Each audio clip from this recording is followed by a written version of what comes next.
I have everything that the world says you need to have in order to be happy. You got fame, right? You're an NFL player. People want your autograph. You got more money than most people make. You got possessions. You have the ladies, plural. You know what I'm saying? You have everything the world says. And yet I was empty inside. Enter Mark Brunell. He was a part of a ministry called Champions for Christ. Came to the stadium one time. We were in, the offensive room, whatever, and he was doing this, study, or he was speaking. And I had to fight back tears. Here I am, this, 300-pound big old lineman. But the minister at the time, when he was speaking, I'm like, this guy knows everything about my life. And he didn't know me from a can of paint, but the Lord did. And the Lord was speaking through him about me. And so there was, a series of those type of meetings. And then on May 13th, 1996, Mark Brunell at his house had a Bible study. Same, minister came in, and I knew it was coming. And at the end, he gave a call to salvation. If you wanted to, give your life over to Jesus, I was the first guy up. And I'm not patting myself on the shoulder about that. I just was ripe for that. Tony Vaselli, Joel Schmange, Todd Fordham, Brian Schwartz, a whole handful of us got saved that night. Born again, I got baptized again in Mark Brunell's pool the very next day. And so I became a very different person. I went on that path of destruction to what the Bible says. I got put on the narrow path that leads to life, which few find. And then I got released. And then I went to Chicago and I go, my mission is going to reach my teammates. And I was fortunate to see some guys that we would think would never get saved. And it became such a distraction, at least to the press, because I led the first round draft choice, Curtis Enos, who played at Penn State, to the Lord, and he got saved. Well, now the press is going, is this good for the locker room? Having Christians, are they going to be less aggressive on the field? And anything couldn't be further from the truth.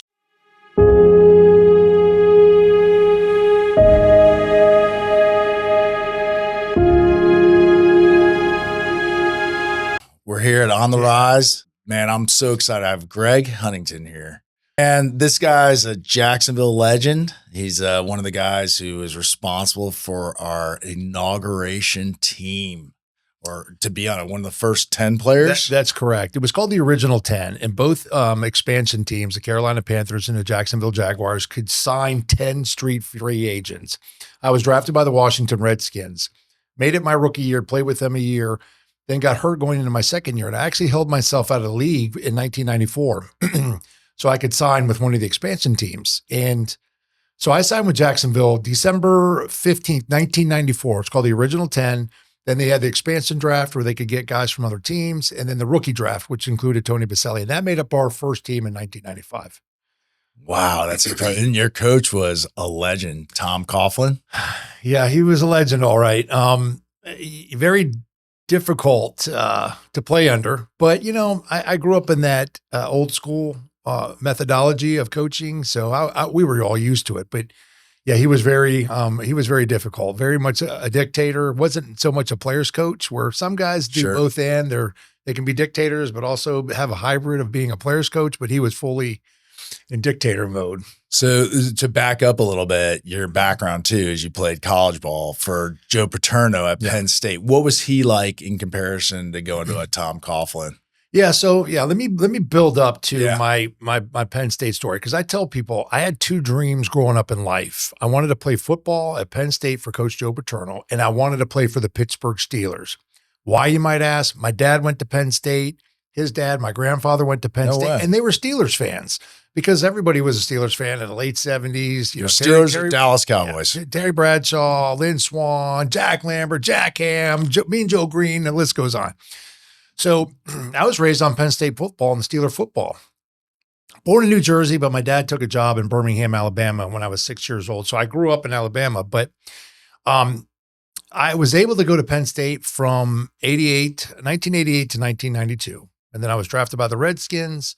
Then I was drafted by the Redskins in 1993. Then came here to the Jaguars. Got released in 96 from the Jaguars, or halfway through 97, picked up by the Chicago Bears and finished my career with the Bears. So technically I played with the Redskins, the Jaguars, and the Bears. And then in 2000, I got a call from the Steelers. No way. Yeah. And it was during training camp. So I knew I was kind of going to be a fill-in or a camp body because they had some guys get injured, but I'm like, hey, I get to wear the uniform. And I was there for 5 weeks of preseason, played in 5 preseason games, made it to the last cut. And the last cut in the NFL is 4 guys. Sure. It's a hard cut. But Coach Cower, who was a great coach, loved the guy. He's like, Hunt, you done well for us. Wouldn't hesitate to call you if we need you. Last game I played in the NFL, this is really neat. It was as a Pittsburgh Steeler playing against the Washington Redskins. It was almost like God was saying it was over.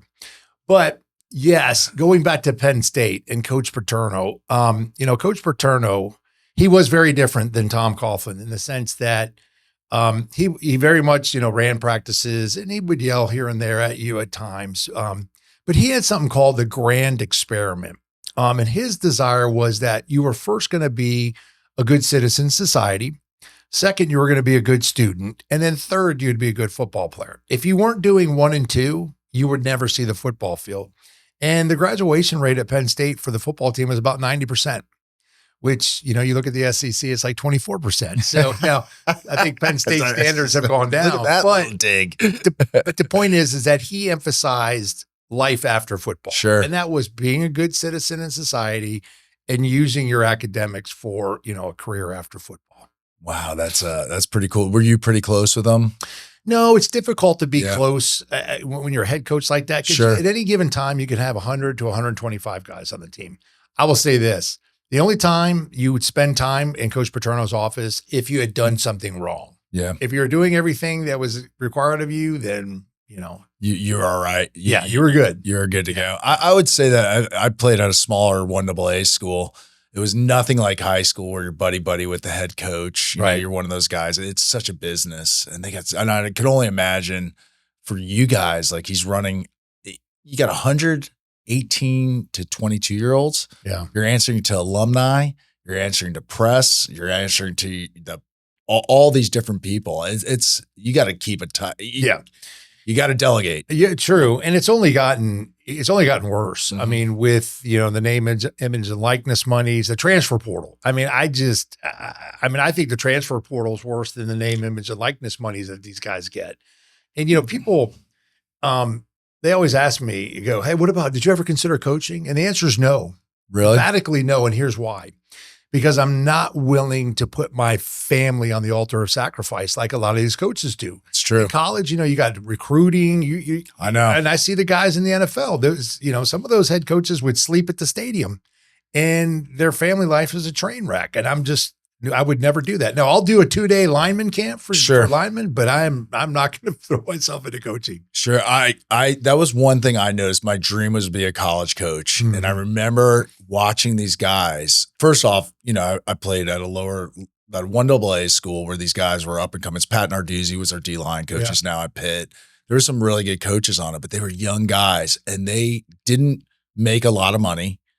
For the time they put in. And they had to be working 100 hours a week. I mean, it was crazy. Yeah. They were sleeping there up till 1 o'clock in the morning. And then they're on the road as soon as the season ends, and any free moment they're recruiting. And I was like, this, and a lot of times your job security, if your head coach gets fired, you're fired, you're gone. And now you have to go move your family. And I grew up and I moved a couple times as a kid. And I was like, I love the game so much, but I was like, I couldn't do it. Yep. I wanted to have a family. I wanted to have kids. I wanted to be in their life. And that, I don't know, that exact same thing. Yep. And I watch them and I love the coaches. I love watching the coaches. I admire them and their hard work and their diligence. Like you hear about, Nick Saban and these guys, and they're great leaders. And I was like, man, I'm just not cut for that. Right. Like I'm just not. Yeah. And I'm sure some guys, they balance it all and do a good job with it and are able to balance family life, but that just wasn't for me. So what was Coughlin like to play with? I have to ask these for my own personal. Let me say this. Everybody has a great deal of respect for Tom Coughlin. Yeah. If you ask Tony Baselli, you ask Mark Brunell, good friends of mine, guys I played with, they would say, I didn't necessarily like him, but I respected him because he left no stone unturned when it came to playing on Sundays, meaning he was going to do everything within his power to make sure we were ready to play that game. And I remember coming in on a Monday after a loss, and this was right around the time where the money started to get to be a lot better in the NFL, like in '93 with the first collective bargaining agreement and free agency, guys were able to get a lot more money for their positions. And I remember he'd get on that podium, he'd be pounding that podium and sometimes break it. And he goes, there's doctors, there's heart surgeons, there's brain surgeons in the city of Jacksonville this morning that they can't afford to go in and make a mistake. And they're getting paid the same money you're getting paid. Meaning he was making the point that you guys are getting paid pretty well. Yeah. You can't afford to go out there and make mental mistakes at this level. So tough to play for, but a great deal of respect. Meaning if I saw Tom now, which I do because he still lives in Jacksonville, Atlantic Beach, very cordial. And I'm very appreciative for my time spent with him. He was a military guy, right? Yes, yeah. he was. Yeah. And then I remember when he's at Boston College. I remember that. And, yeah. And I was he with Doug Flutie or was that after that? No, I think he was after Doug Flutie yeah. because my senior year at Penn State, Boston College beat us. Oh, yeah, okay. And then Tom was the head coach. But Tom is part of that coaching tree. Coach with Bill Parcells. Bill Parcells, yes. So you have, Bill Belichick, Tom Coughlin, Nick Saban's in there, just an impressive. He went on to win the Super Bowl with Eli Manning. I know. We ran him out of town. Yeah. In Jacksonville. And then brought him back. Then he ends up winning 2 Super Bowls. Yeah, we brought him back in that executive vice president capacity. But yeah. He I remember hearing stories that he was still one of the old school coaches that made you guys wear helmets on the side. No, you're absolutely right. I'm glad we're going down this path with Coughlin because I have great stories. Yeah. But you're right. So our first year, our training camp, they flew us up to Stevens Point, Wisconsin. And we thought it was going to be cooler up there. And then they had this extreme drought and heat wave that went through there. But training camp typically would be maybe 4 weeks long, maybe 5. Ours ended up being 7 weeks long. We started early.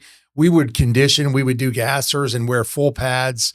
And Tom, that style of coaching was all negative reinforcement. You were never told when you did something right. Why? Because the expectation is that's your job. That's what you do. When you do something wrong, I'm going to get on you about it. Well, he wanted us as linemen at that time to be 300 pounds plus. That's when linemen were getting in those 300 pound plus range. But he also wanted us to be 18% body fat, which was a struggle. When 300 pounds, 18%? Yeah, 18%, which was hard. And I was like right around 295 because literally, we would weigh in before practice and then we would weigh out after practice. Absolutely. And I would lose close to 10 pounds of water weight. I mean, I would walk off that field and water would be bubbling out of my cleats from sweat as if I stepped into a puddle, but it was my own body fluids. But anyways, we were out stretching during practice and I'm on my back and a guy's, stretching my hamstring. Well, Coughlin comes over and he looks down at me and he looks at the guy stretching me. He goes, Huntington should be 300 pounds, but he's 295 because he wants to look pretty for the ladies. That was that, and then at center, we had to do the shotgun snap. To the quarterback. And he's like, he catches me in the hallway. Huntington, your snaps are here. They're here. I want them right here. I mean, just, perfectionist. But that's who he was. You have to be pretty athletic to be a center too, because you got to go out on the linebackers. Yeah. Right? Correct? Well, correct. I mean, a lot of times. Next to the quarterback, also, you have to be the most intelligent. No, and you have to know all the fronts, all the fronts is, call things out, set the tone for the line. So, and let's face it too. Just remembering the snap count because I was a tight end, and I remember like half the time you go up there, you don't even know the count, and you're like, bingo. We used to use bingo to just Monday, it's like it's so intense, but you have to be on the ball and then calling everything from right there. Like people don't realize when they're watching a play, that play could turn into 3 different plays. Exactly. And your blocking assignments, your schemes change for everybody. And the linemen, the joke used to be that they were like, the big dumb guys, nice. And I was like, first off, they're athletic. They got the best footwork on the team. Secondly, they got to be 18%, 300 pounds, which that's insane. And then thirdly, they got to know everybody. They got to know they're calling out plays as they're watching. This game is so fast.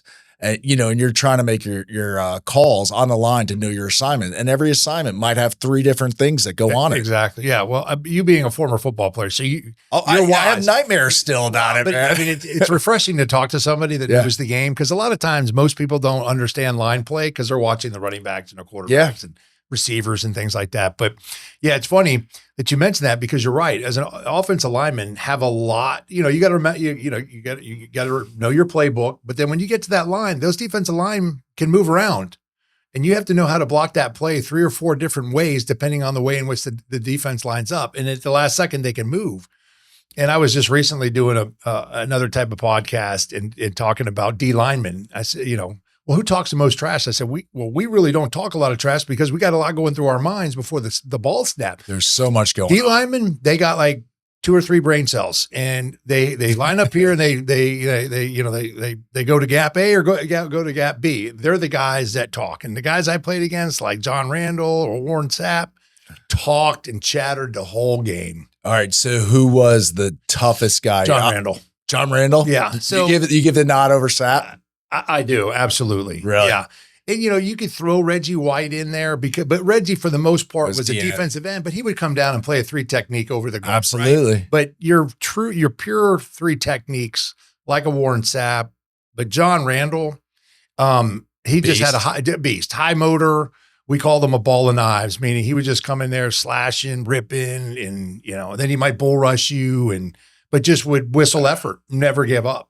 Wow. So, yeah, John Randall gets the nod as far as I'm concerned. Who is the toughest? I have my own in my head what I'm thinking, but who is the toughest linebacker to go out on?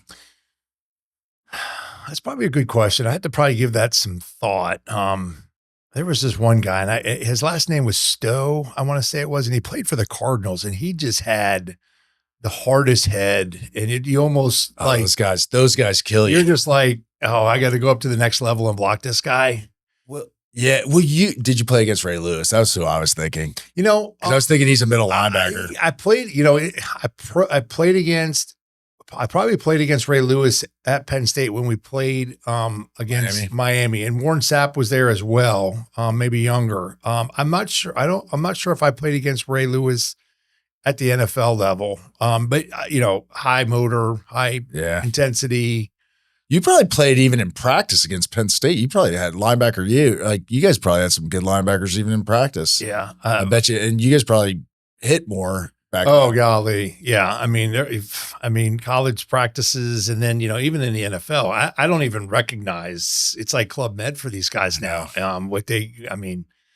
In the NFL, you'd watch film, you'd watch the game film on Monday. You might do some lifting weights and recover from the game on Sunday. And then you had Tuesday off. Tuesday's the day off in the NFL. But then come Wednesday, full pads, getting after it. Thursday, full pads, getting after it. Friday, you're in half pads, but you might as well be in full pads because under Coughlin, I don't even know that they wear pads during the week anymore. So I think, all right. So back up how we met and everything was, it was a chance meeting at a Embassy Suites Starbucks on a Sunday morning.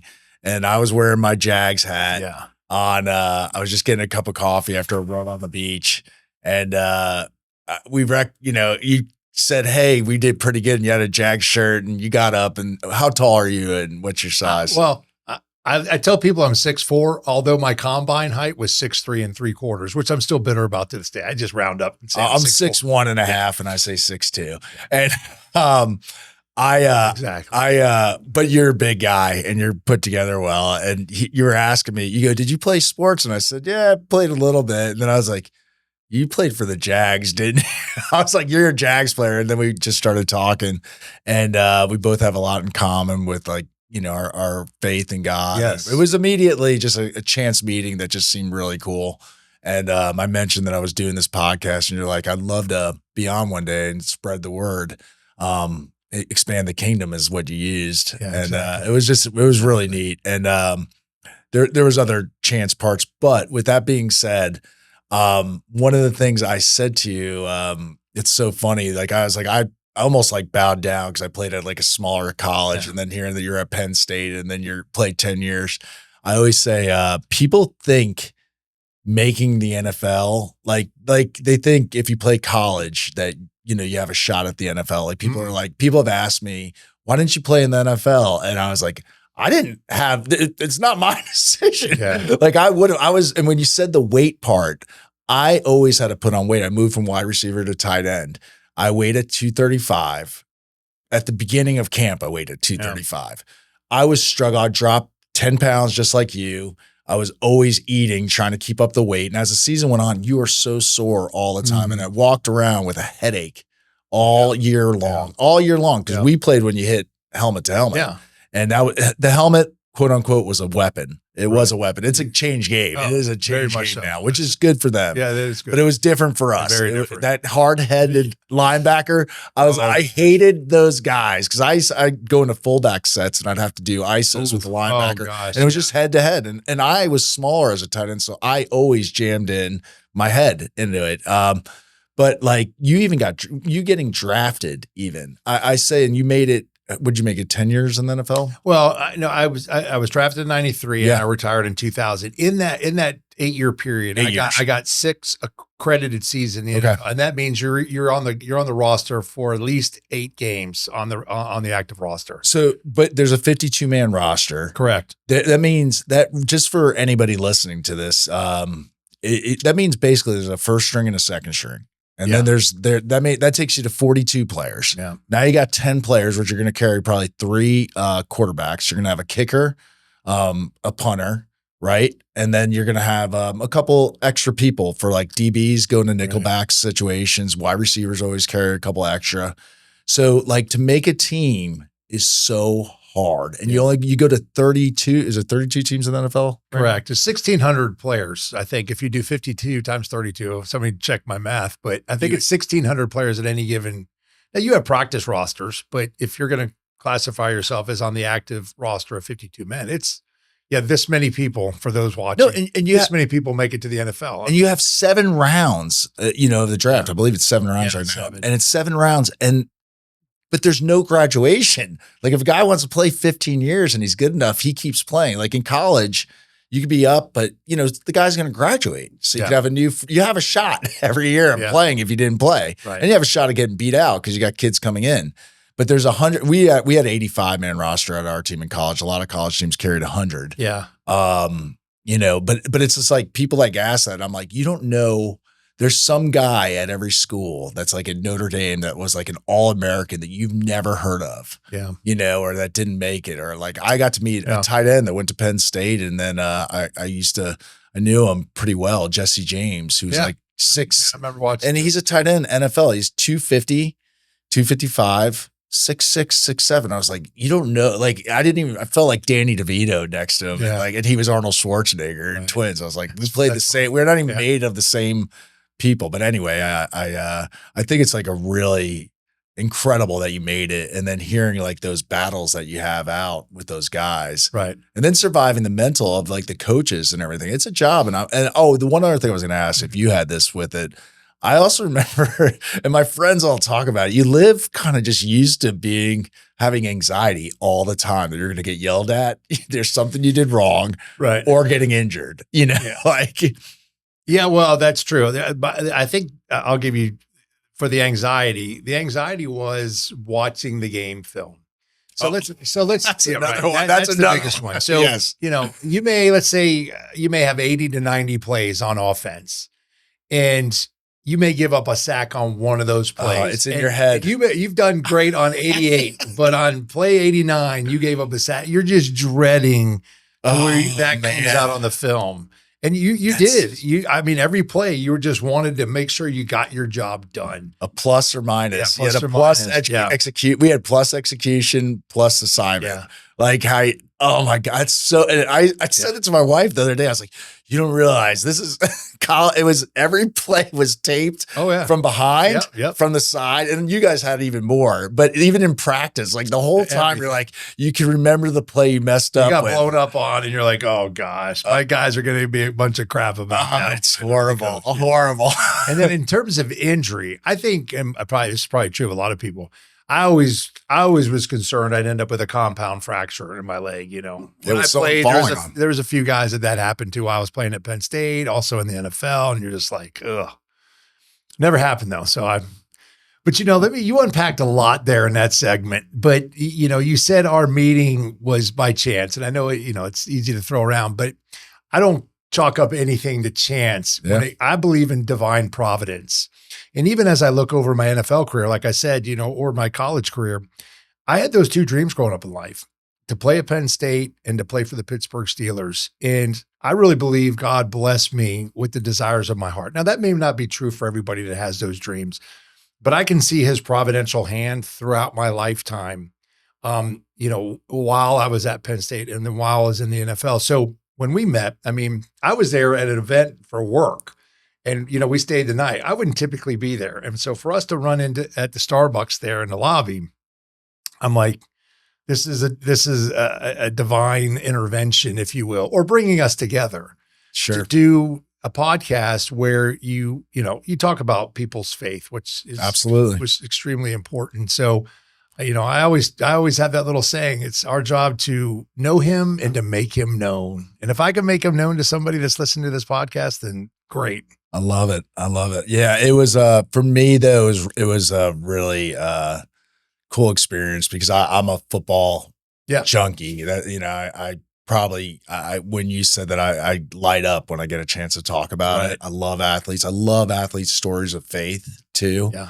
And I love, it just was like, it made me feel good. And we just had started the podcast too. And we're growing it like slowly with different people going through it. And I was like, I told my wife, I was like, that was so weird because I never even wear that jacket. It was cold. It was a rare cold morning that wasn't even normal. And we just happened to have that conversation. I was like, this was really neat. And we knew a lot of people in common. And then we started talking about different things. And I just got so excited. And you have 3 daughters. I had 3 daughters. I have a stepdaughter now and then a son. But I was like, this is a bizarre coincidence. And even it was, I won't mention your company, but there was a golf tournament that weekend. Yeah. And my cousin had just texted me from there because he was out there at the Phoenix Open. Yeah, you can mention WM. Yeah, WM. It was the Waste Management golf tournament. But it was weird, like, because they just had watched one of our episodes of it. And like telling me, I was like, there's just some things that you just know is a little God wink. Exactly. And then no question about it. We've talked about well, wait, I want to get to this stuff and flow, but one last question of football, then we're going to go on to a couple other things. But I want to ask, you played with an incredible quarterback with the Jags, right? Yeah. And who was your favorite quarterback to play with? Yeah, well, definitely. You alluded to it. It's Mark Brunell. He was awesome. And I know we're going to get to a segment here where we talk about our faith, but that was one of the things that I knew about him early on. He truly was a champion for Christ, and he was a part of a ministry called Champions for Christ, and that was first and foremost in his life, and still is to this day. But to play with him, just a tremendous competitor. Not only could he throw the ball phenomenally, but he also was kind of like Steve Young. He could run. He was awesome. He would take off running. And then, eventually he got hurt. And he was left-handed, right? He was left-handed, which is very perceptive because, I love Tony Baselli, and he's definitely Hall of Fame worthy. He's a left tackle because with a right-handed quarterback, he's protecting the blind side. But Mark being a left-handed quarterback, his blind side was a right side, which we had Leon Searcy here. And Leon Searcy, amazing. Miami Hurricanes drafted, first round by the Steelers and then came here, highest paid lineman at the time, 5 years, $17 million. But he was a phenomenal right tackle. And so that line really, helped for us to be successful. Mark in the passing game, the running game, all of it. It was, What was it like to play with both those guys? Oh, it's just amazing. I mean, when I think of Tony Baselli, it wouldn't matter if you paid him $1 to play football. He's going to go out there and give you everything he's got. If you're playing checkers against Tony Baselli, he wants to win. If you're around Tony now, everything is competitive to him. That's almost the way in which I even view the way in which I do my job. Is I look at things as wins and losses and competition. That's the way Tony was, but he was good at every aspect of what he did. And when you're an offensive lineman, there's 2 things, right? There's run blocking, there's pass protection. A lot of times left tackles are known for their pass protection, but maybe not so much on the run game. Not with Tony. He was phenomenal pass protector. The angles he took to cut the defenders off, but he also would get after it. He was tenacious in the run blocking. Yo, you guys had Fred Taylor. Yeah, I was already gone. You were gone? Yeah, we had Fred Taylor. Yeah. I had Natron Means, James Stewart. There was you guys had some. That first decade, Smith, Jimmy Smith receiver, Keenan McCardle, Pete Mitchell, tight end. That was awesome. I think Kyle Brady, who came after me, but Kyle and I played together at Penn State, and it's interesting because when I look at your face, you remind me of Kyle Brady. in the way in which you look. But he's just got the better genes. Yeah, he's a little better. He got Kyle Brady. If I stand next to Kyle Brady, he makes me look small. Yeah. He was a tight end, and I was an offensive lineman. Yeah, he's great. Those Penn State tight ends, you're right. They're just amazing. He's a beast. Yeah, Mark Brunell for sure. I played with Mark Rippon with the Redskins. I played with decent quarterbacks, but the total package for me, and then, his faith and our friendship, he's number one in my book. Always will be. That's awesome. And you mentioned Pete Mitchell. I'm a tight end junkie, but I forgot about Pete. He was Boston College guy. And he was a shorter. He was my prototype tight end because he was like 6'1", 6'2". He was kind of a possession receiver or tight end. He'd catch balls. I know. I liked him. He was like he was my guy that I could be like. And he still lives here. A lot of guys, and maybe there's something we talk about, but I'm the president of our NFLPA Former Players Jacksonville chapter. The NFLPA, our Players Association, is our union who negotiates with the league. So they have local chapters, and I run mine. And I just ran into Pete about a week or so ago at a restaurant, and encouraged him to come out to our chapter meetings. Is the chapter pretty active? I've been president for a year. Last year was my first year, and I increased our participation. Probably I'd have on average 30 guys come out to our chapter meetings. And I hold 4 chapter meetings a year. I probably have nearly 100 guys in my roster, and that probably still doesn't capture all the former players in my area. Some guys are just recluses. They're not going to come out. But I've learned that my wife has a saying, without communication, there's only imagination. So I over communicate with these guys, text messages, emails, phone calls, and I get them to the meetings. And my biggest goal with them at those meetings is, benefit awareness, because there's a lot of tremendous benefits that we've negotiated with the league for us as former players and a lot of times these guys don't know about them. So I'm just trying to educate them what's available to them. I think a lot of fans and everything else, like, man, we think you guys, the former players, should be taken care of. I mean, you give up your bodies. You look super healthy, man, but there's a lot that it's true. It's a brutal game. It is at that level. And a lot of guys, it's, what is it, average 2 years or the average is 3 years. 3 years. 3 years. Yeah. A lot of people don't know that. No, and then they think because you played in the NFL, they're like, why do you have to work? I'm like, I added up all my earnings in my 6 credited season. It was I don't mind saying it. It was 1.2 million, what I made over 6 seasons in the NFL. That's before taxes. So that's not enough to retire on, people. No, it's those not. Kids in college make more than I made in the NFL, which is crazy to think. One more before the fade. I just want to go back. I want to go back because you're a great leader. You obviously lead in the NFLPA. You lead at work. You lead in your family. You're a past minister. I hear leadership, and you're a center. So that was always kind of a natural leadership position. I was talking with one of my cousins. We were just saying how I think it's such an injustice in the college level, how they're cutting these other sports, like, all the Olympic sports, all like women's lacrosse, all these different things, because the money in football and basketball is so big now that they're paying them. And I was saying, I think so many of these people that play these sports, swimming, it could be swimming, it could be wrestling, it could be lacrosse, it could be any of these. They become, do you find this, that they are great leaders in business? I think giving them scholarships and being a part of that, it's better for our country. It's better for our communities. These athletes that go on, on scholarship to go to these colleges that they wouldn't normally get to go to, but they're also playing a sport. And it might not just be as popular, but we are literally creating leaders in the business world and in the communities. Do you think that as well? Well, one thing you mentioned that I wasn't necessarily aware of, which seemingly is an unintended consequence of the name, image, and likeness money or money that can be paid. What you're suggesting is that they're paring away some lesser sports. They are not necessarily be a revenue draw because they're having to pay the football players or basketball or baseball that are more of a draw, which is unfortunate. I didn't realize that was happening, but. For sure. I think anybody that's in athletics for the most part has a drive. They understand what it means to apply discipline to their lives, set goals, no substitute for hard work.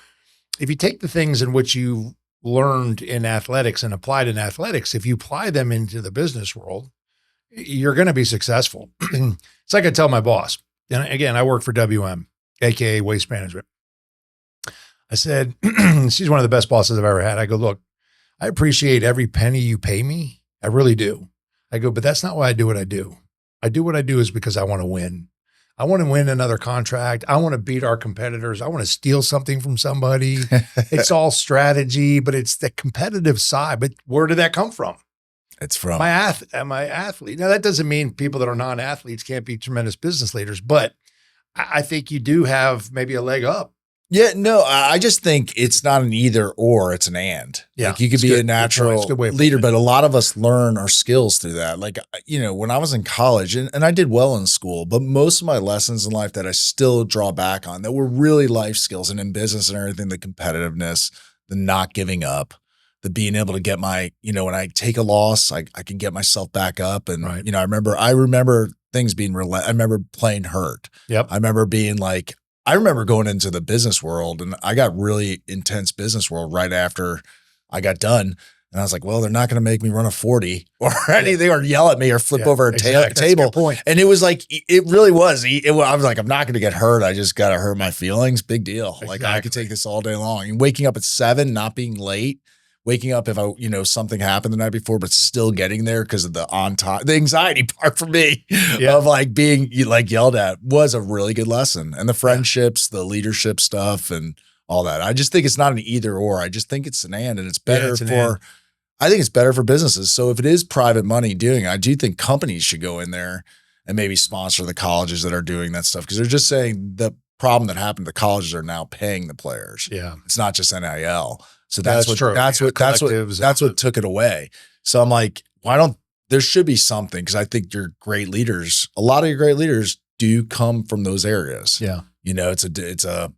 I think we'll be missing out on it. And even as AI comes on, the sports world still teaches real skills. That's a good point. I don't know, but I'm a sports. Yeah, there's certain things that AI can't do. Yeah. Right. But I'm a sports junkie. It gave me a lot of lessons, a lot of my friendships, my best friendships, my, sticking it out and relentlessness, come from it. So, okay. So going back here, I wanted to touch on this though. You mentioned like, Mark Brunell and his faith and your faith journey. Did you have a moment in the NFL or did you grow up going to church or did you? Great question. Yeah. Yeah. I grew up as a Roman Catholic. And I thank God for my Roman Catholic upbringing. Why, you might ask, is I was pointed in the right direction. Sure. I knew about God. I grew up going to church. I grew up going to Sunday school. I knew about the Father, the Son, and the Holy Spirit. But knowing about him and having a relationship with him are two different things. So then, I get to college, and of course, you get to college, you're on your own. And I became what I call a Christer. I'd go to church on Christmas and Easter. And living like the world just like everybody else does, and made it through college. And then I get drafted in the NFL. And so now I have everything that the world says you need to have in order to be happy. You got fame, right? You're an NFL player. People want your autograph. You got more money than most people make, right, in a year. You got possessions. You have the ladies, plural. You know what I'm saying? You have everything the world says. You got this, you're going to be happy. And yet I was empty inside. And my mom had started sending me some books from Catholic authors, and I started to read those books, and I started to have a conviction about the sin in my life, whether it was sexual immorality, whether it was drunkenness, those kind of things, or pride. And so God started bringing me down this path of conviction. And like I said, I got injured going into my second year. And I basically held myself out of league in 94 because a college roommate of mine that played lacrosse at Penn State, Mike Rolowitz, we said, why don't we start a business together? I mean, I can't play football forever. So we came up with this idea to start a temporary staffing agency in either Carolina or Jacksonville, where I'm going to sign with the expansion teams because it'll be easy to cold call people. They'll be happy to hear from a player, blah, blah, blah. Well, halfway through that 94 season, I get a call from the Minnesota Vikings. And they say, pack enough clothes for a week, which means they're probably going to sign you. Well, they wanted to sign me that day after working me out. I'm in Dennis Green's office, the coach of the Vikings, who's passed away. They wanted to sign me. I go, can you give me 24 hours to think about it? Can you only imagine what he was thinking? He was looking at me like I had a horn growing out of my head. Like, what? He goes, you're either on the practice field this afternoon or I'm putting you on a plane and sending you home. I go, I guess I'm going home. And then with 4 weeks left in that 94 season, the Packers flew me in and worked me out. Well, guess who came over and took snaps from me? Brett Favre? No, Mark Brunell. Oh, that's right. Mark Brunell. Yeah. And you probably ask, well, why did you even bother working out? Well, because it probably helped me to get a little bit of a signing bonus from Jacksonville because I was turning down these teams to sign with them. So I ended up coming to Jacksonville. I didn't know anything about Jacksonville. I don't think anybody did at that point in time. You knew about Orlando, you knew about Tampa, and you knew about Miami. Jacksonville? I'm from Orlando, and I didn't know about Jacksonville. South Georgia. The only thing I knew about Jacksonville, this is crazy, was there was a sniper on our beltway, the 295 beltway. I don't think he killed anybody, but it became news. And there was a Time Life magazine about Jacksonville that said, it was titled Highway to Hell. Well, that was a picture of my life. You know, I was on that highway to hell, that path of destruction the Bible talks about. Enter Mark Brunell, who's actually who was the backup quarterback to Steve Berline to start with. You know, here I was a backup lineman. Well, he was my quarterback. You know, I was the center. Well, he was a part of a ministry called Champions for Christ. And so he would have the leader of Champions for Christ come in. Came to the stadium one time. We were in, the offensive room, whatever, and he was doing this, study, or he was speaking. And I had to fight back tears. Here I am, this, 300-pound big old lineman. But the minister at the time, when he was speaking, I'm like, this guy knows everything about my life. And he didn't know me from a can of paint, but the Lord did. And the Lord was speaking through him about me. And so there was, a series of those type of meetings. And then on May 13th, 1996, Mark Brunell at his house had a Bible study. Same, minister came in, and I knew it was coming. And at the end, he gave a call to salvation. If you wanted to, give your life over to Jesus, repent of your sins, place your faith and trust in Jesus as your Lord and Savior. I was the first guy up, and I'm not patting myself on the shoulder about that. I just was ripe for that. Tony Vaselli, Joel Schmange, Todd Fordham, Brian Schwartz, a whole handful of us got saved that night. Born again, I got baptized again in Mark Brunell's pool the very next day. And so I became a very different person. I went on that path of destruction to what the Bible says. I got put on the narrow path that leads to life, which few find. And then I got released.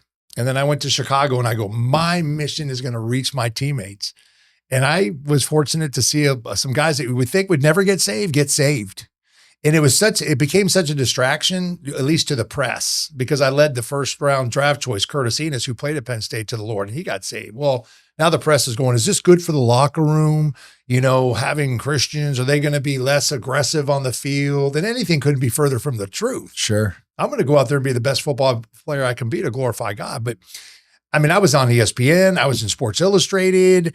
They wrote an article about me in the Chicago Tribune that said champions for unemployment. Because is Greg's affiliation with Champions for Christ going to cost him his job? Well, I didn't care because I was living for the Lord. Why?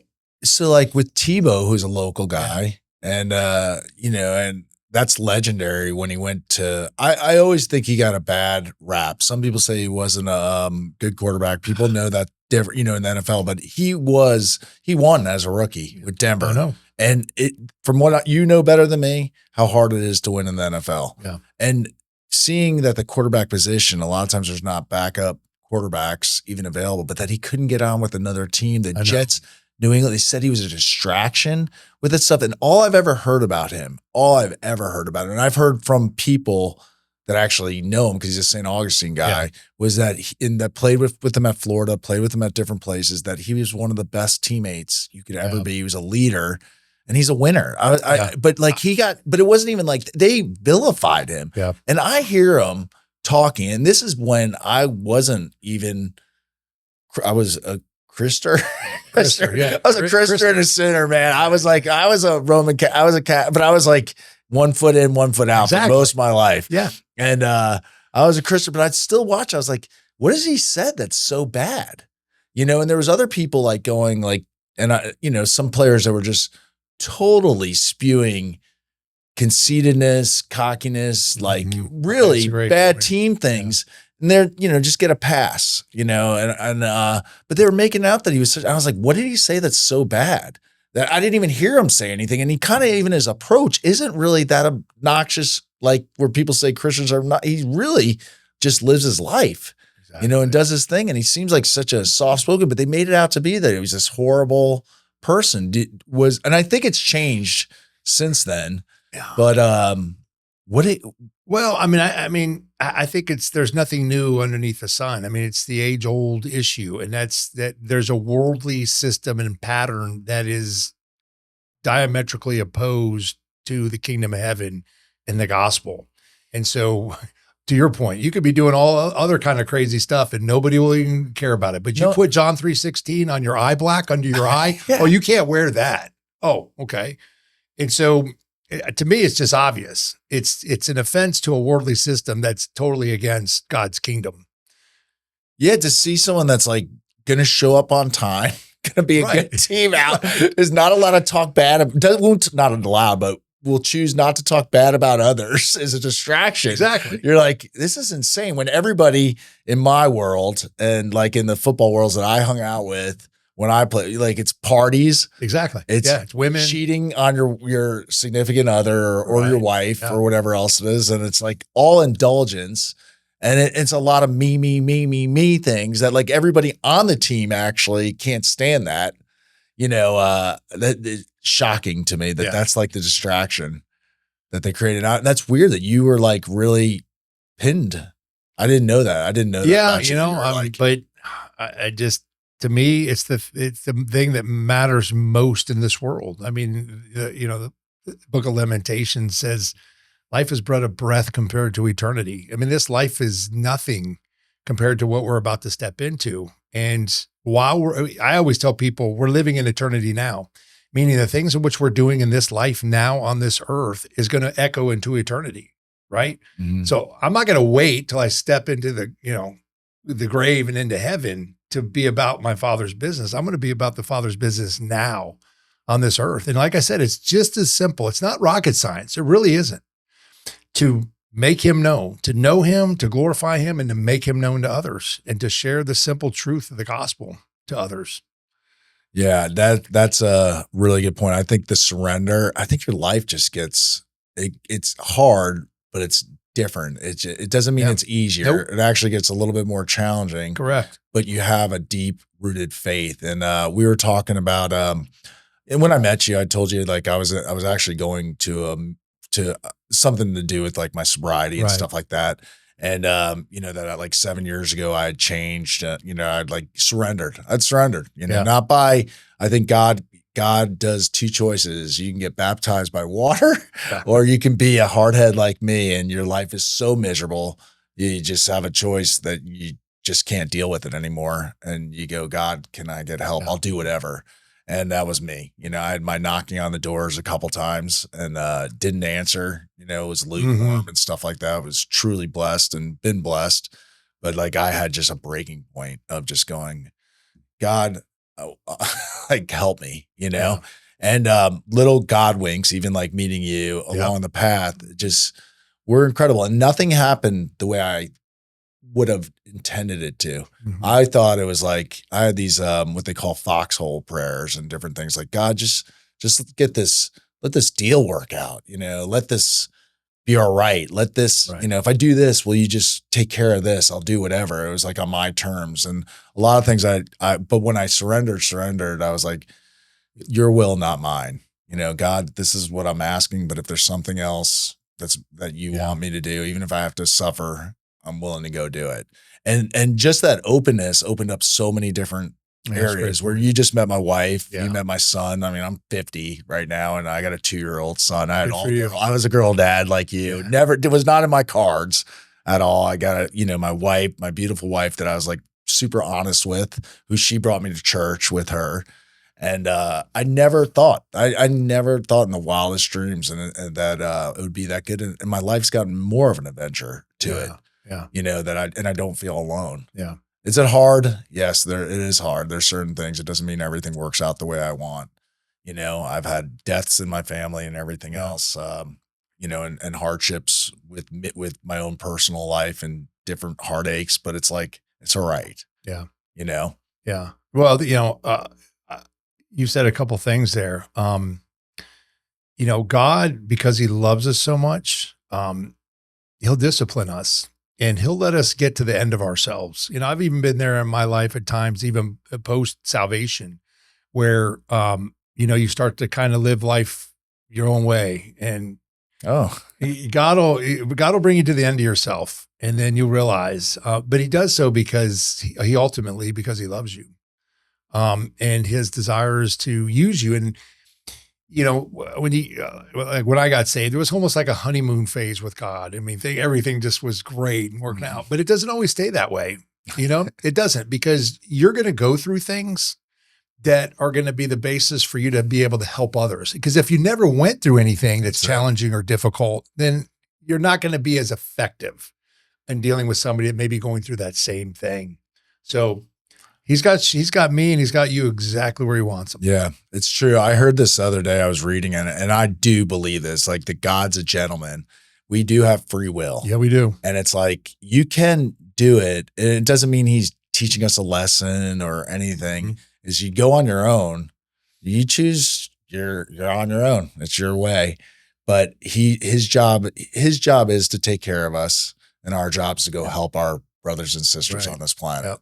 And spread the word and everything. And like it's like, but he's not going to interfere with us if we don't ask him. He won't cross your will, which is an amazing thing that the God of the universe, he has. You're right. He's given us free will and he's not going to cross it. Exactly. But at the end of the day. It really does. It really is. And you got to ask him. You ask him to come in, you ask him to help and all that stuff. Yep. And it's like, it's a different world. It really is. So you're with like Mark. See, the other thing I was going to ask so the culture, you go to Chicago, it's like that. I do feel like, and again, I wasn't with you guys, but I feel like the culture with the Jags though is a little bit different at your time. You had Baselli, you had Burnell, your leaders on your team were big Christians. You're right. And we are in the South, what they call the Bible Belt. Correct. I don't know if that had something to do with it, but it did seem like culturally, Jacksonville's got a strong culture. Well, true, but I mean, you make a good point. I mean, here Tony Baselli was the first round draft choice, starting left tackle, which is a prominent position. And then Mark Burnell, eventually gets to that part where he's the starting quarterback. And when you have those two that are spearheading, the Champions for Christ ministry on the team, then it's highly regarded, right? It's not frowned upon by anybody because you're like, Tony's doing a pretty good job at his position. So is Mark. Oh, they're Christians. Like to your point earlier, it's like you could be doing all the other bad things the world says have, and it's like, okay, that's it is what it is. But as a believer, you should go out there and be the best football player you possibly can be. You should be the least headache for your coaches, right? Because you're doing the right things. You're doing things that you're respecting the authority. Yeah, you're showing up on time. You know the playbook. And usually the people care about you and they're going to go out and help you because that's in their belief system to go help and be a good brother, to the other people and be accountable and care and I find it, there's a lot of there's very tough and courageous people in it because it takes courage to just go out there because you're walking a different line. Exactly. And it's a little bit of it is a lonely line. It takes a lot of courage. I was thinking about that too with, when you played, did you guys like organize prayer groups and get together beforehand and after? Yeah. I mean, typically on a Sunday, there's a time in the locker room where guys will congregate in the shower or whatever, for prayer. And a lot of time there's more people in the shower on Sundays than there is if you were to do something during the week, right? Because like you said, foxhole prayer, some people are just looking, hey, keep me free from injury. Let me go out there and play well, but that's it. That's the extent of their faith. But then, during the week, you would have Bible studies. I mean, when, here in Jacksonville, we would start to meet at the Salisbury Marriott and we bring in speakers and we bring in worship music, and it was for players and their family and friends. And it just eventually grew in size and scope to the point where it became a church that was actually started in the early 2000s, South Point Community Church, which is the church I still go to this day. That's cool. Which is really neat to see that, that church started out of that very Bible study on May 13th, 1996, where a whole handful of us got changed. It just shows you what God can do from something in a seed form and then how it can just bear so much fruit. That's awesome. Yeah. That's awesome. So with that, you said you it taught you a lot about helping others and everything else. One of the other things we touched on, and both of us are pretty passionate about, you said you're part of an organization with former Navy SEALs. I have a deep admiration for our military personnel. My dad was a Green Beret. Oh, really? Yeah, he was basically when the Green Berets were being started in the 50s. So he was late 50s. He served his 4 years. He missed Vietnam.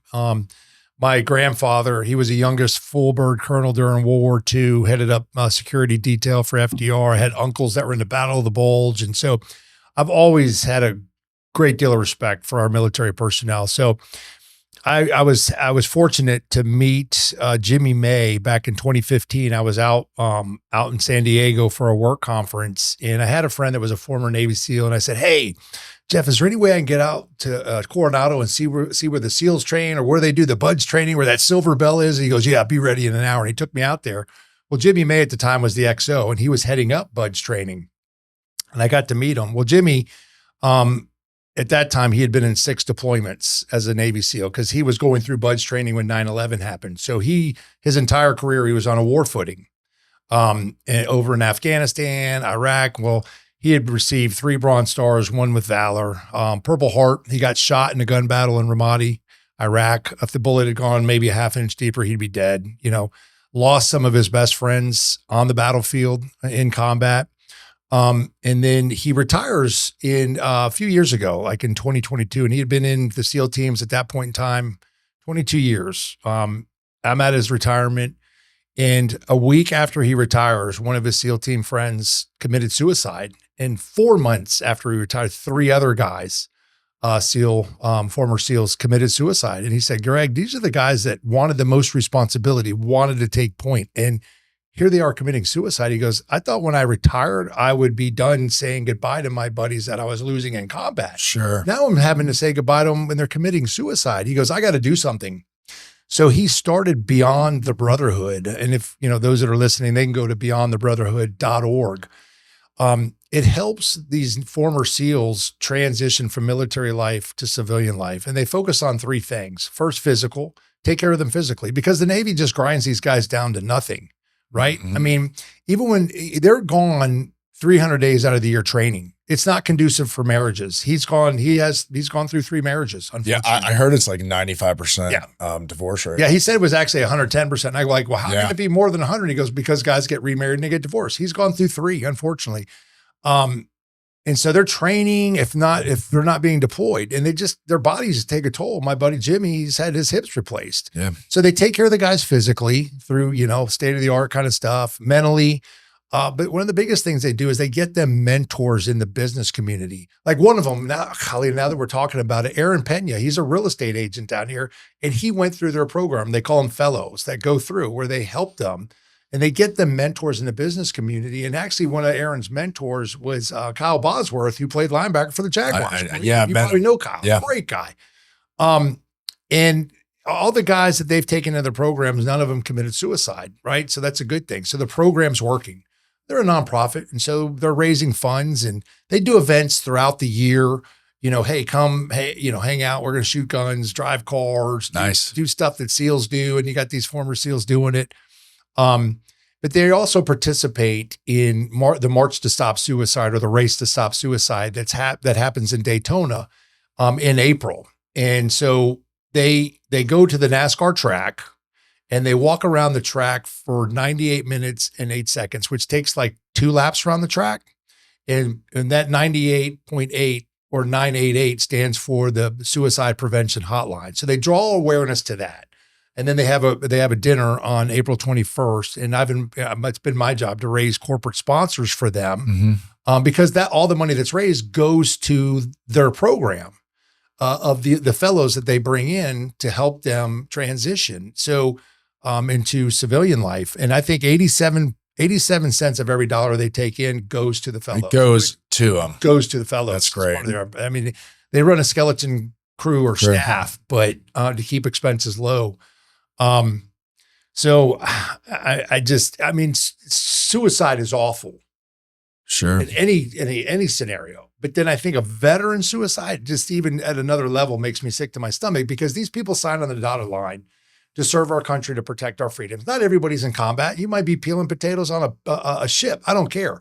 You sign the dotted line to serve. And then when you're done, you've lost your meaning and purpose, and you're taking your lives. I was thinking, just relating it with my own life and people I know. And I was thinking about a lot of the NFL players, even the football players and stuff, that like you're part of a team. And and I hear this from my military friends too. When you go out into the regular world, and you just miss that camaraderie. You know, you have a camaraderie, you have a purpose, you have hope. And I could see that mentorship into business being something that's like a springboard to get into, and then doing these like group togethers. It's not just shooting the guns, it's hanging out with people that understand what you're going through. You know, I've been in that situation in like the sobriety communities and stuff like that. There's something about talking with people that get it, that understand what you're going through, that are, you know, struggle with the same things you struggled with or anything else. And I could see that being so powerful for them to hang out with like SEALs, because nobody knows those guys are the baddest of the baddest. And Green Berets, all the, you know, the military guys, they're the baddest of the baddest. And when those guys have issues, depression or anything else, it's not like them just to call up and ask, say, I'm weak, after they just, you know, did deployments, did the toughest things in the world. But I bet you they missed the camaraderie. No, I'm glad you drew attention to that, because, you know, in the name Beyond the Brotherhood represents the camaraderie. And to your point, it's similar to the NFL, because we're at the highest of our profession, at the height of our profession, playing on the largest stages. Same with the SEALs. In my estimation, the SEALs are the tip of the spear. They're your best of the best special forces out there. And so they're always called in to do the hardest tasks, right? And they build that camaraderie with one another on their teams, just like we have that team.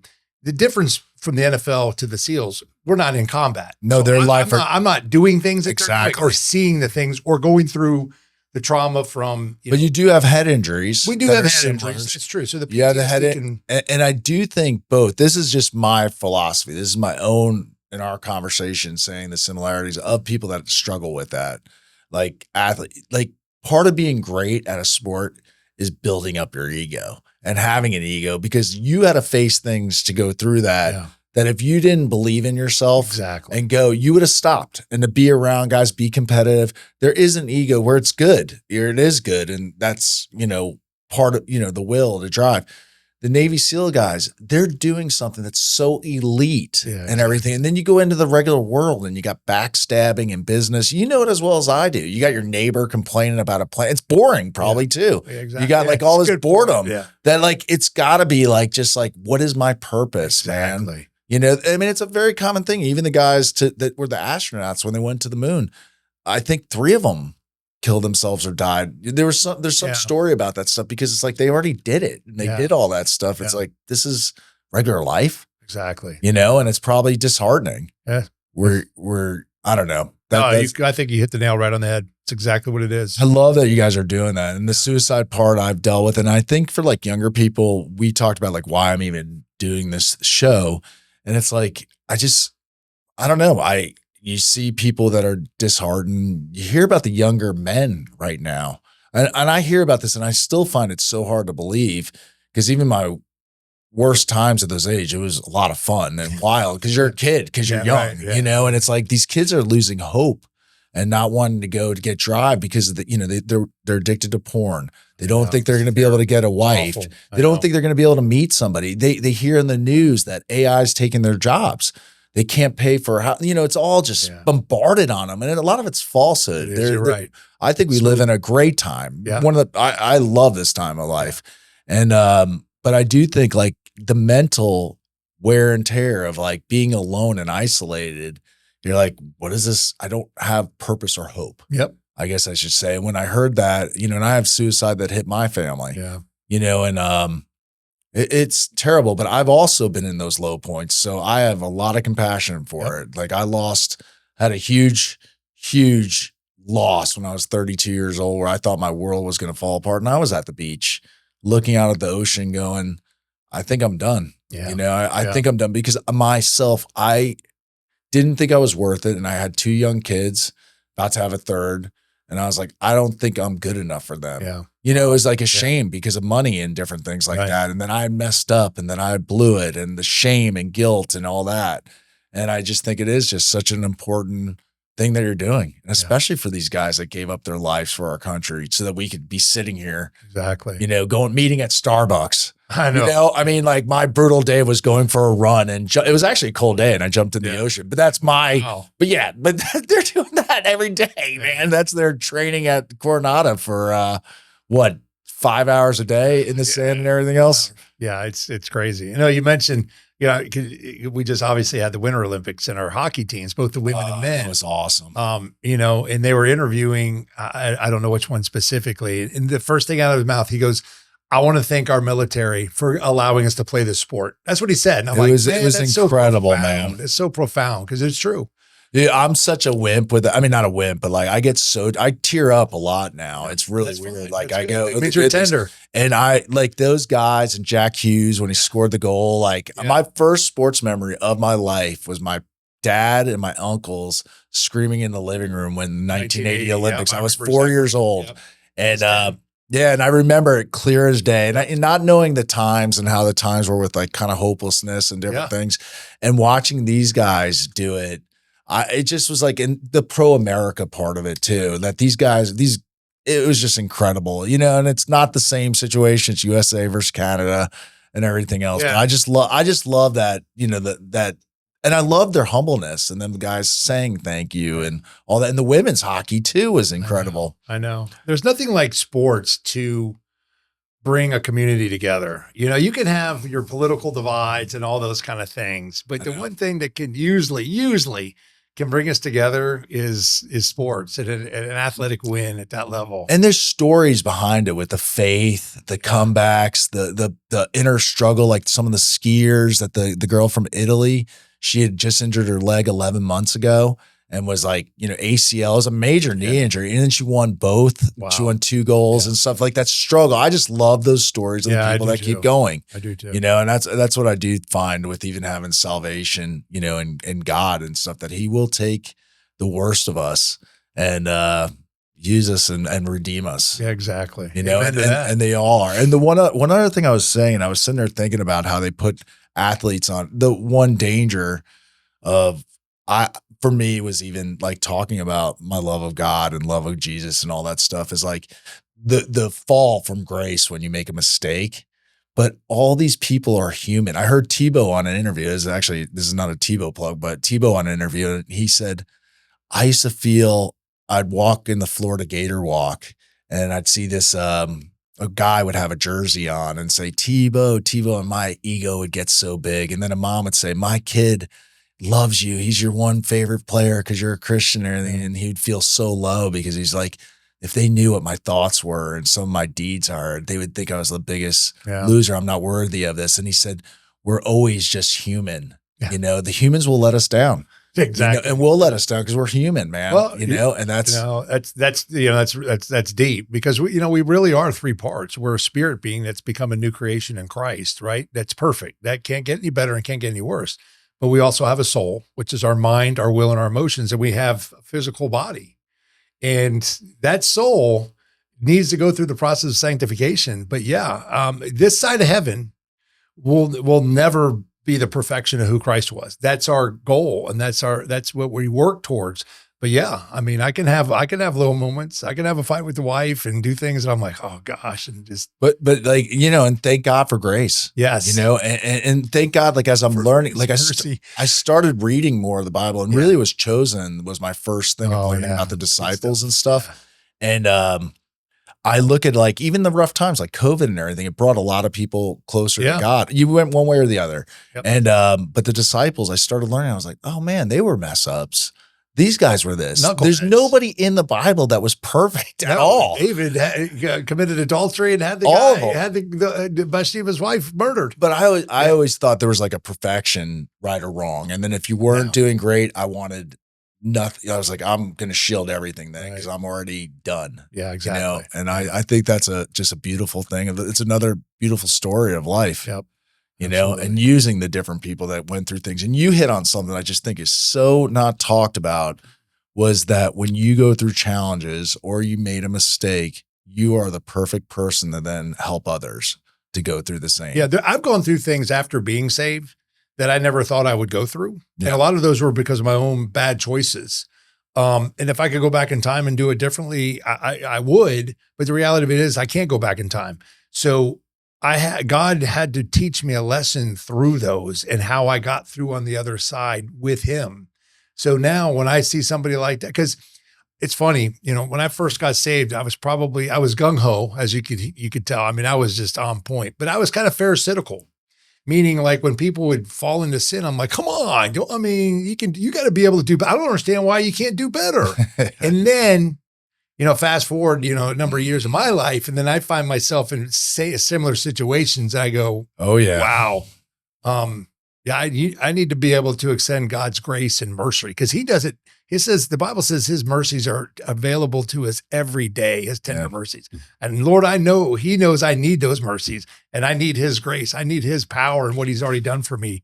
Yeah. The judgmental Christian is that's the one that everybody who's tiptoeing thinks about, and the graceful one is the one that eventually hits you that you're like, oh my gosh. Humility, grace and humility. Yeah. That's what I want. That's who I want to be. Well, I wanted to talk to you a little bit about fatherhood and husband and wife. Maybe we can do this again though sometime because you obviously have been married almost 25 years. Yes. I'm sure that wasn't always I'm sure that was part of challenging as well. Yeah. That may take a whole podcast. But I'd love to talk about it. I just celebrated my 25th wedding anniversary. That's awesome. Marriage is work, but God's called us together to be one flesh. Mm-hmm. And we're different people than who we were. So yeah, I'd love to do a podcast on that, and then maybe bring my wife in. You can have your wife. And that'd be awesome. Joint venture. Yeah, I think that'd be great. And I we could talk off air though. I know you have the 3 daughters. I love seeing a big guy like you, and you probably are a very loving father. Yeah, and I'm sure that all ties in too. Exactly. We had you were bragging, you're not bragging, you were lighting up talking about them when we were talking before the show. Yeah, they're amazing. Yeah, they really are. I think girls teach you a lot about yourself. It was, I think every man should have to have a daughter to learn about the things of the world. Because I'll tell you what, I wasn't the best. I didn't always live the most honest life in those areas of my life. And then having daughters, and you get what they go through. I think girls just feel things more, go through things, and you just as a father, you want to just protect them and hold them. And I was like, man, I think everyone should have to experience that, because I think that would turn off a little bit about a porn. It would turn you off of a little bit of doing things when you could really see what your daughters go through, and that these are other people's daughters. And I just think it is. I think every man should have to experience the love of having a daughter, So it's your heart will break in a good way. True. In a good way. It softens you up. So I have some rapid fire questions that I like to do. One word that defines your NFL career. Persistence. One habit every man should build. Daily scripture reading. Who was the best player you ever played with? I'd have to say Mark Brunell, but I will say this, this is qualified in terms of offensive line, definitely Tony Vaselli. To me, he was probably the best lineman that's ever played the game. And even Anthony Munoz said that about him. I mean, he's a Hall of Famer. Hall of Famer. He only played 6 or 7 years. Because he had a shoulder injury. Yeah, because he was drafted in '95, and I think he was done in early 2000s. I mean, he made that. He made the Hall of Fame. I mean, that's crazy. That's a tough ticket. Very much tough ticket. Yeah. Best advice for young fathers. Humility. Don't always think you have to have the rough exterior. Sometimes setting aside your pride and being humble with your kids, I think is important to show humility. What does being on the rise mean to you today? It means a lot. It's definitely not by chance. I believe that it's through God's divine providence that He linked us up together, no question about it. And for me to be on your podcast. And this is just the beginning of things to come. I'd like to think you would have me come back, but I'm at a stage in my life where I feel like God's saying to me, look, I drafted you high, and I've given you talents, and you need to use those talents to advance my kingdom in a loving way. But doing this podcast, the way in which I view it is that I'm building out and advancing his kingdom. And so I just so thank you for being the vessel for that. I mean, making this opportunity happen is really a tremendous blessing. And it's just another example of the love of the Father for me, but also for you, that he cares about us. I've enjoyed this thoroughly, and I'm so likewise. happy we met, and I'm really thankful you took time out of your busy schedule. Man, I really appreciate it. Yeah. I really enjoyed it.